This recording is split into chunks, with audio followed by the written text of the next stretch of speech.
Đấy, rồi dám ăn chưa? Em thấy khủng khiếp không? Đấy.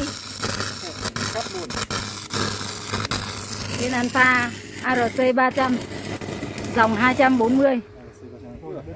Đấy, tụi lì dã man chưa? Được. Chất chưa? Chất lư luôn. Đấy, nghe tiếng thổi hồ quang khiếp khủng à?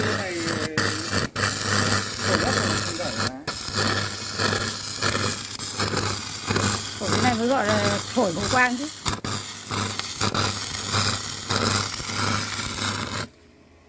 Đấy. Được. Đốt luôn. Đốt một cái dây. Ngấu như thế.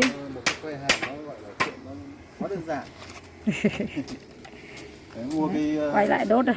Như máy cắt plasma 300 nói chung con này thì nếu mà em làm dày này thì cái con này thì em dùng được đủ thứ.